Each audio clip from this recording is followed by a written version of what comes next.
Reporting in from Sector 11, I'm Devin. I'm Evan. And I'm Larry. And you're listening to the Goddamn Gazette.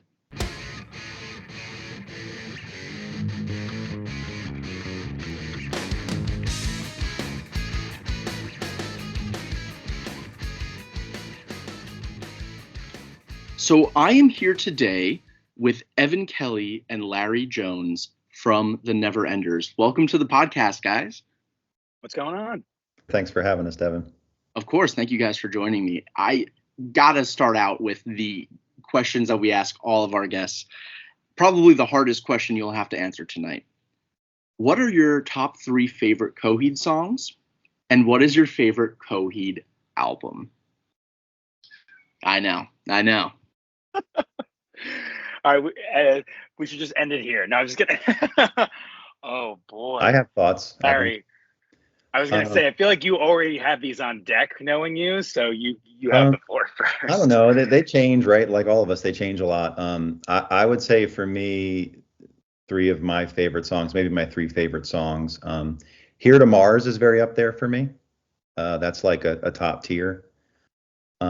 Far is very up there for me. And I'm going to go with something a little bit interesting, and I'm going to pick Bridge and Tunnel. That's, I don't know. Nobody really talks about that song, but I love it. I just absolutely love it. What like a jam? Yeah, no, for real. What about your favorite album? For me, it changes by, back and forth between The Color Before the Sun and Second Stage Turbine Blade. I've been listening from that time period, so Second Stage has a very special spot in my heart. But for whatever reason, I really connected with the Color Before the Sun album and them doing things a little differently, recording in the studio live, and kind of just those songs speaking for what they are. Wow. I mean, I saw most of that coming, but you still surprised me. I think right now my number 1 song is going to be Gravity's Union, only because it has become like my white whale of drumming right now, that I have to conquer this song on the drum kit. So it's just like constant. I play that song probably 5 times a day, every day right now.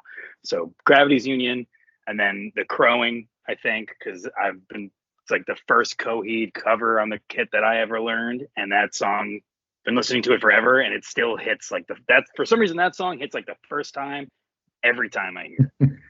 And then this is a tough one. The third one, I'm gonna have to say, I guess, Our Love, because it was my wedding song. So I feel like I would be doing myself a disservice in many ways by not saying that. And then favorite album. You've got I'm gonna framed behind you. I know.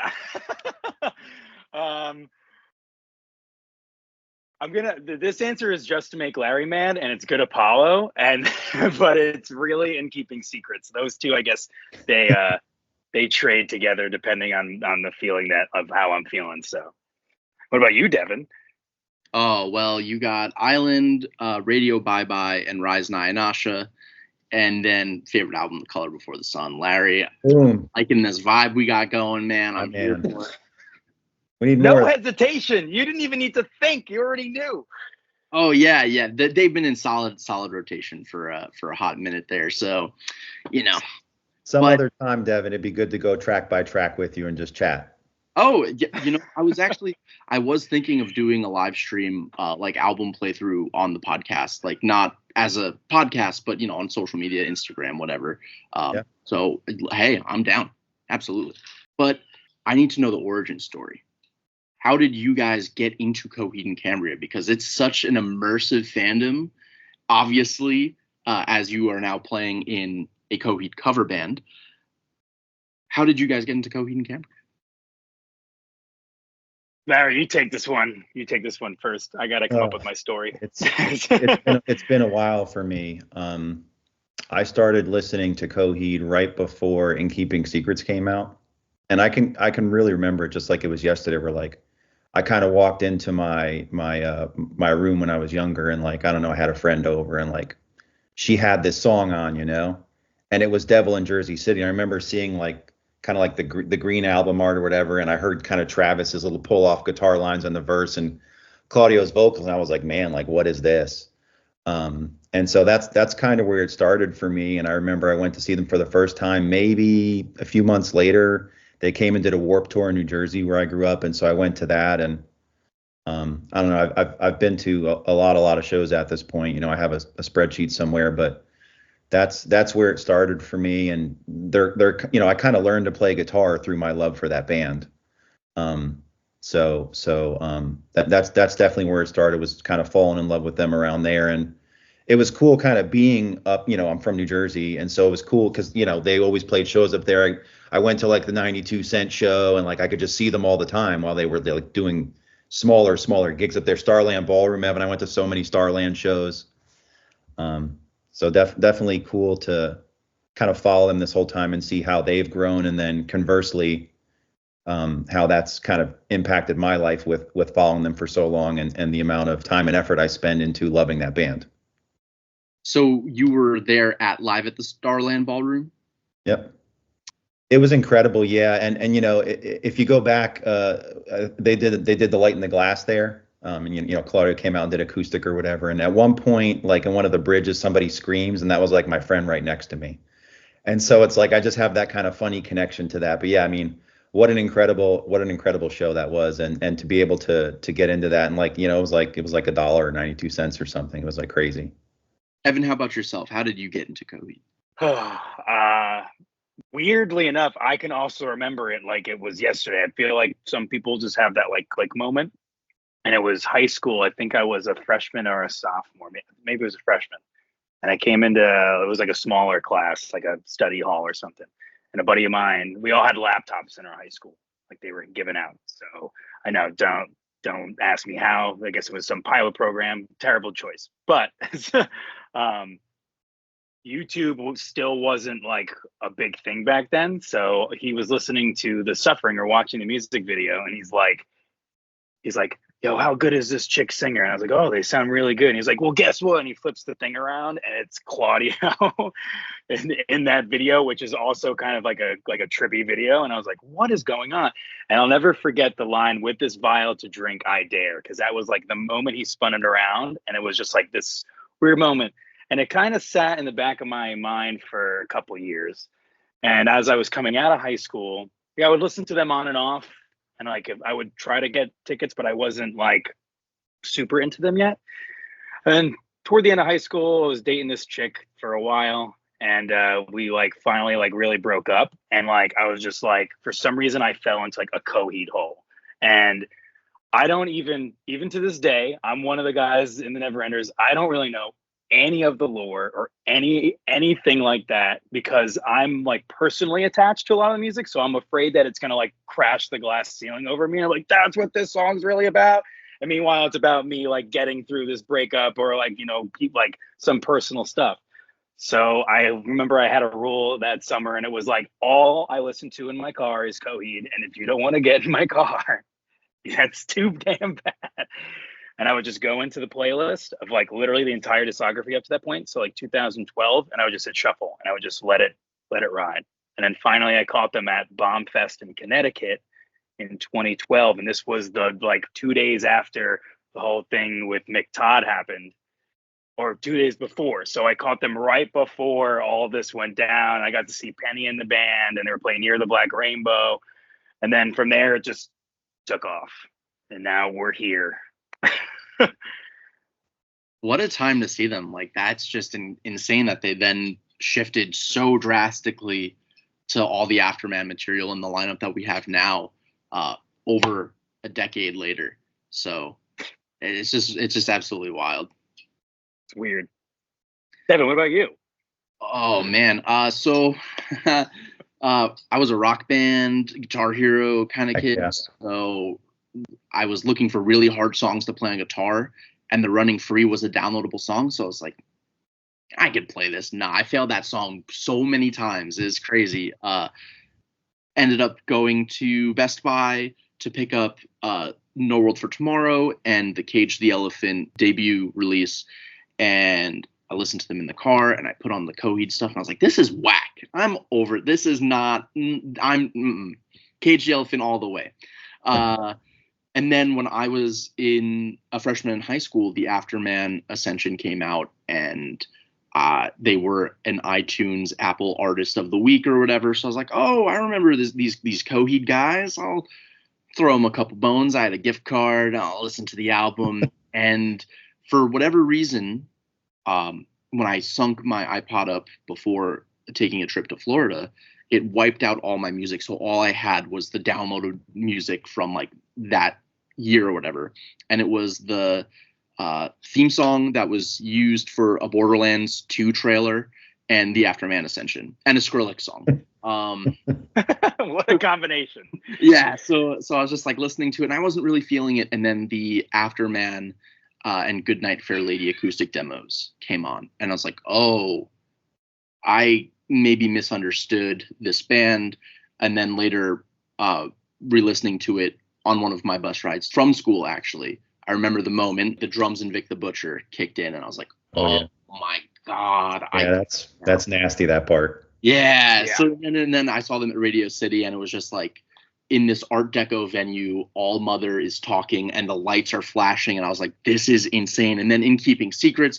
And then we're here. Now we're on a Coheed podcast.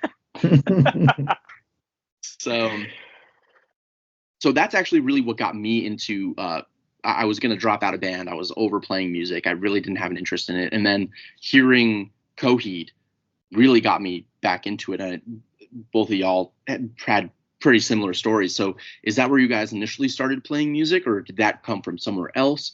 Essentially, how did you find your instrument? Or if you play any other instruments, how did your musical career and journey begin? I was playing drums at like 7.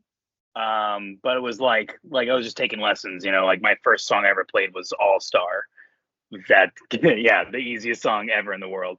And then as a kid, whenever you take lessons or something, you're like, oh, I don't want to practice. The ones that do, obviously they're killing it right now, Josh, but you don't take it seriously. And then as I got older and when I was really getting heavy into music and Coheed and stuff, it was definitely an inspiration for me to really start to knuckle down. And there was something about music at that time when I was getting into Coheed that made me really want to become a musician and start a band. And I was like, I want to do that. And it just kind of spiraled from there. It's just been a huge inspiration. But I can only drum. I can play guitar if you teach me. But if you were like, oh, go play there's no way. I'm a terrible singer. I can hit things. And that's about it. Larry is a jack of all trades. He'll tell you. Yeah. I kind of went from at a younger age, not really being interested in music at all. I grew up with my dad playing guitar and he would always try to get me to play. And I'd be like, nah, that's not cool, Dad, And then I got to, late high school, early college. And, I started getting more into music and meeting some friends who were in bands. And I was like, okay, I'll start playing bass, and I'll fumble around on these 4 strings. And it pretty quickly turned into guitar and I just kept running with it. And honestly, it didn't work this way in real life, but Claudio and Travis taught me how to play guitar. One of my things in life, or at least it's turned into this, has been transcribing Coheed music. That's one of the things I think that allows us in the band to do what we're doing, just because the music is so complicated. Certainly on the guitars, obviously, you talk about a guitar band, wow, what great riffs. On the bass as well, both, Mike as the bass player and then now Zach, totally 2 different flavors of amazing bass players. And so I really started developing my ear. I really started transcribing all this stuff. And I kind of just persisted with it. And then obviously, Josh being such an amazing drummer, I don't know, you can see it. I got a few drum kits in this room. I got my own and then a digital one too. E-kit rather. So I started, playing drums. And so I've kind of always just kind of bounced back and forth. And so I like transcribing music. I like playing guitar, in the band, that we play in the Neverenders. Me and Nick Perez, we switch between guitar and bass and all that kind of stuff. So we just try to keep it fun. And definitely the guys have had a huge inspiration and impact on me playing music to the way that I do today. So before we started recording, you guys said that you actually ended up going to the same college, just different years apart. Did you really know each other before joining the Neverenders, and how was the experience of putting that band together like? Yeah, we're an interesting thing. We're a true testament to the beauty of the internet, I would say. It's funny, growing up in the Northeast, you'd think like maybe, especially with me playing music and playing in bands and like playing Coheed cover songs once in a while, like maybe I would have met people or whatever, and it never really happened. And so I've always kind of wanted to do something like this and be able to share my love of the band with other people that like to play that music and like to listen to that music. But really, it took the first cruise for that happening, right? And so when that happened, I think there was a number of people who saw that as a unique opportunity from a community perspective of like, hey, like we're going to be around a bunch of people who are just like us and just as crazy. So they had kind of the Facebook thread for the first cruise, and it's funny, Sean Redman, him and I both posted in that thread trying to like find other people who might want to try to do something, and it was like, oh yeah, well, like bring a guitar and like play around, And so it kind of started where meeting him online, preparing for that. And then I also had one of my friends who lives in Huntsville, Alabama with me. His name is Steve Kane. And he was a big Coheed guy. I lived here for like, I moved from New Jersey to Huntsville. I lived here for like 10 years. And then I met Steve, and it's like, oh man, another Coheed guy, like so cool. We started playing together, and then we kind of brought those three together. And then us out there searching, we need a drummer, And that's where we found the man, the myth, the legend, Mr. Evan Kelly. So that was kind of its origins. It's a true, beautiful online thing where people are living all around the country and have no ability to practice together. It's a nightmare. No, it's great. Anything you want to add on that, Evan? No, I mean, yeah, that's pretty much it. We like, Larry, how old are you again? You always have You're to gonna remind make me. say this on air. Are you okay? Are you more than? Never mind. Yeah, Larry's 38, so we really just kind of missed each other coming out of there. But no, we didn't know each other. And then, yeah, I mean, it's pretty much like, hey, you guys want to do a bunch of Coheed covers on like the corner of like literally set up in the corner of a room somewhere on the boat and jam out. And we're like, okay, yeah, it sounds like a thing we can do. And it wasn't now much we're of a here. plan. No, it was bring your thing and meet here and know these songs by then. And that's pretty much as far as we got. Yeah, we did one thing, Devin, leading into the first cruise, and this was actually, we ended up playing the show with another drummer because Evan was still in California and he didn't travel or whatever. But we traveled to Dallas, Texas, where Sean lives, and me and Steve from Huntsville, and we actually played a show outside of the Toyota Pavilion there for the Coheed Used show. So like we actually messaged with Ernie of the band, Dirty Ern. And he's like, yeah, I'll hook you guys up. And so he got us like a spot outside this venue. And it was funny because it's the Toyota Pavilion, right? And then they put us right next to like this marketing thing. It was like a Toyota RAV4. And we're sitting there, we don't have any power. So we bought all these battery powered amps, and we just showed up and played out in front of this RAV4 for about 2 hours. And people in the lines going into the show were like, oh, this is kind of interesting. We don't really know what these people are doing. And we're sitting there playing like the Willingwells,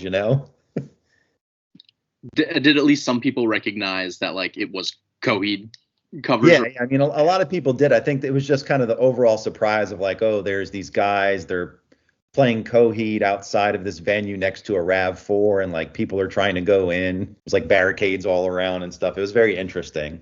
So that was kind of, the origins of the band. And it was funny because like I've always like wanted to meet more Coheed people, but it just, like I said, never really happened. And so I had seen some of Sean Redman's videos on YouTube or whatever, and then it's like when we met before the boat, it was like, oh, okay, like I've seen this guy's stuff, like he'll be a good partner or whatever. And so it's just been cool getting to get into this and meet so many different people. I've been very excited. I never really got to talk to you before, but just like so many people that like you kind of see online in the various pockets of fandom that you get to kind of meet and interact with and share the love that you have for something so important to you with those other people, which is kind of abnormal in probably a lot of our day-to-day lives. Absolutely. And that's why the cruise is like just so fantastic. I mean, yes, it's a vacation and there's every band that you could ever want to see there, but like actually getting to walk around and hang out with people that are just like you and have the same experiences with the music and the same love for it is there's really nothing like it. And that's the indescribable part of the fandom. So you guys played on land and then you played at sea, and then y'all did an East Coast tour. And you're gearing up for a West Coast tour, which kicks off later this month. So tell me how the East Coast tour was, playing Coheed music in, you know, some of the places where they cut their teeth. And what are you guys excited for about the West Coast run? Yeah, it's been kind of astonishing, really. You know, we kind of talked about how just a bunch of people who was like, hey, we have this loose idea, you know, and like tribute bands are like a thing now, but right, I never would have maybe predicted a market for it or the ability to do what we're doing today. But you know, the first cruise, it's like people really responded to. We were playing at like midnight. We would start when all the bands finished. Like we'd play at midnight, and all the lunatics, you know, they'd come out and they'd stay up with us till 3 o'clock in the morning as you run through like 20 Coheed songs, you know. And then that played its way into the second cruise, and we kind of did it again a little bit bigger, right? We actually had access to some power then, right? And so we could use kind of better quality. You know, Blue Cane joined us and sang with us for that, which was really cool. And so we kind of brought the bigger production up, and somehow that turned into like Claudio and them like sending us, you know, kind of a demo, and I'm sitting there and we're transcribing it with Sean, and like we played it at that little theater there, and then they called us up on stage and all that kind of stuff. So like getting to play with some of your idols like that is really amazing. And then kind of when that finished, you know, we're back to normal life after the second cruise. And you know, Blaze was like, hey, like, would you guys want to do some other stuff? And we were like, yeah, we'd be interested in that. And like before we knew it, like he shared a booking agent with us, and like he booked us for these shows in the Northeast, which was like a total shock, and like some really, really cool and really special venues. So that was kind of the impetus of setting it up. What do you want to say about playing, Evan? It was kind of like we were tossed into this pretty quickly. It was like, all right, in like 2 months you got this thing, and we just hit the ground running because we're like, we're not gonna miss this opportunity. And like for us, the whole reason this exists is just like the boat. Like it's to bring the community together. Another really good reason besides the Coheed show to get people together and mix and mingle and meet alike, like people with alike minds, and bond over the love of the music that we all enjoy. So we knew the East Coast was probably going to be the right spot to start. So we stayed at my parents' house in North Jersey, the whole band. God bless their souls for letting us stay there. Very good sports. Yeah. And to try to just like, because when most bands tour, they lose a lot of money. So we were like, look, if we can just like break even, or even if we lose money on this, it's fine. We can say we did it. We brought Coheed to the masses. We'll get people from the boat together. Like, if as long as we're not out thousands of dollars, I don't care if we do this kind of thing and we lose money every time. As long as I don't go broke doing it, I'll keep doing it. So the East Coast tour was a hit. Way more people than I think we ever anticipated came out. Friends, family, Coheed fans. It was a trip that Josh played with us in Worcester on 420, and I still can't believe like he played, and like that was one of the only venues we had to bring a kit. So he played my kit, and I'm still like, all right, now this sits in a bag, never to be touched again. It's one of Evan's greatest shames is that in the times we've had to play with Josh, we kick him out of the band to do it. I have to watch. I'm like, I want to play too. Well, it was amazing. Evan, like if you go back and watch the videos of like you doing the screams and back end of Forever and all that. Yeah, I was dancing around. I was. I'm not gonna lie. I had a couple extra beers that night because you know Josh was watching, so it's a little weird when the guy you're trying to play is watching you. So I was under a little bit of pressure. But yeah, to bring it back to like to wrap it up, like the East Coast went so well. We're like, let's try West Coast because I'm out here. We got a home base. We can start San Diego and go up and around. And I've been out here for a little while. doing like the photography stuff. So I've met like a couple people in different venues. So we kind of have like a little bit more of a plant here. And we're stoked. Like, it's gonna be like the week after when we were young, and we're like, Nick, our guitar player, has never been to California, so he's getting to come out here and check it out. And this time we're usually, for those that don't know, we're usually an acoustic-ish tribute band. So I play cajon, Sean Redmond plays acoustic guitar and his vocals, and then Nick and Larry switch off between guitar and bass like psychopaths. But in the last tour, we introduced 2 songs at the end where I was on full kit. So we did the crowing and final cut. And now we're leaning even heavier into it. So now it's going to be like 8 or 9 full kit songs and 8 or 9 acoustic songs where I'm on cajon. So that's why we're calling it an evening with, like Larry says, like as a callback to those series that they did. So we're really stoked to see how this plays out, because we're going to have like 1 day to practice as like a full band.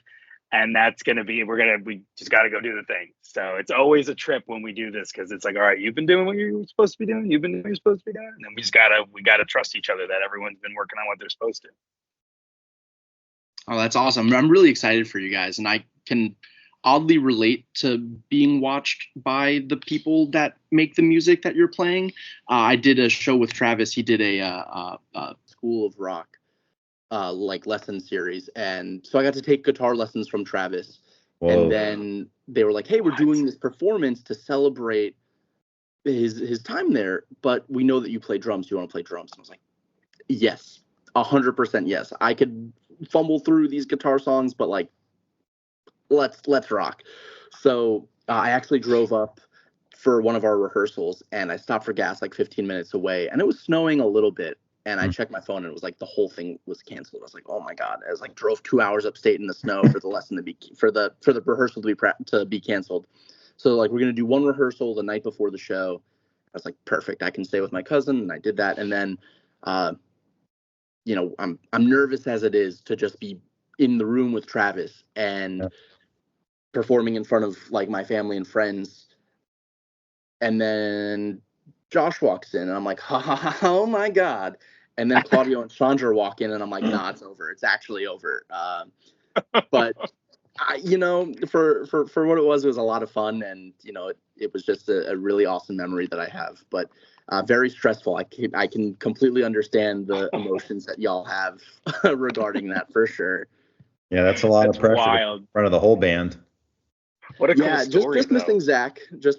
But I think that would have really, I would have had to excuse myself if like they were all, But with that, do you guys have anything else that you want to plug? Anything else that you want to share? It could be related to the Neverenders, or it could be your own personal projects. Like Evan, I know you take some insane photos, so. Guys, thanks, the floor is yours. Please share anything that you have coming up, or that you just want to share. Larry. Yeah, I would say for us the big thing is the California tour, and we're actually finishing in Las Vegas. Yeah, but we're going to do that starting on October 23rd, and that's going to be in San Diego at the Casbah, which is really cool. That's a place Coheed played their Evening With tour in 2005, many moons ago. And then Thursday, we're playing in Los Angeles at the Redwood Bar in downtown LA. And then that following Friday, we're playing at Art Boutique, which is in San Jose.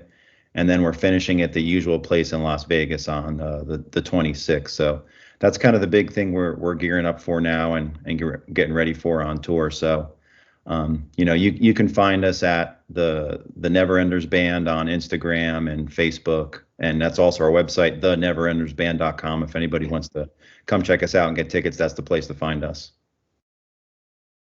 Yeah, pretty much. Yeah, just the tour is the big thing right now. We know that East Coast, there's a lot more Coheed's fan on the East Coast because that's their origin. But the West Coast, we know that. Just hopefully we have just as many people that are excited. It's a little bit more spread out we hit 3 cities within like a couple 100 miles of each other. I think round trip this time we're doing 1,400 miles or something crazy. So I'm just really looking forward to seeing how things are out here, and like how like this is a whole new level that we're bringing this band to that none of us have ever seen before. So we're going to be experiencing it as a new, just as everybody else in the audience. So it's kind of a really unique experience, and like it's going to be costumes. We're doing like Halloween themes. We're trying to do some different group costumes, I think. So like we're just trying to have a really good time, and again, get everyone together. Yeah, the tour, and then yeah, I mean, if you really want to follow me for my photography, you can follow me at Grangatron. I'm the only one that exists. And no one's dumb enough to use that name except for me. And yeah, good luck finding Larry. He has a weird number of R's in his Instagram name. It's literally Larry, but with like 16 R's. So It's if you 9. can find him, yeah, you just gave it away. I was like, if you can find him, you can be his friend. But now, but yeah, other than that, just looking forward to the tour. I'm so stoked about that, and then looking forward to the hopefully the Neverender 3 announcement in the next couple of months, and yeah, just all good things all around. Heck yeah. Well, guys, thank you so much for your time, and thank you for joining us.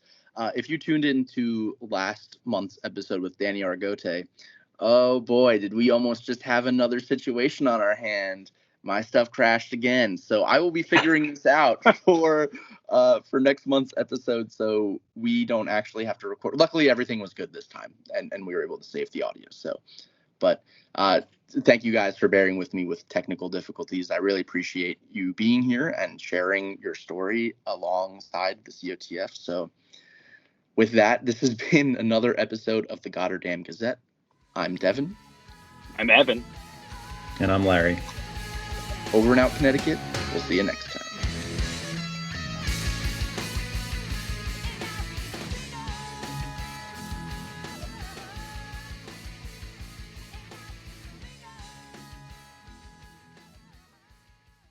We lost you, Devin.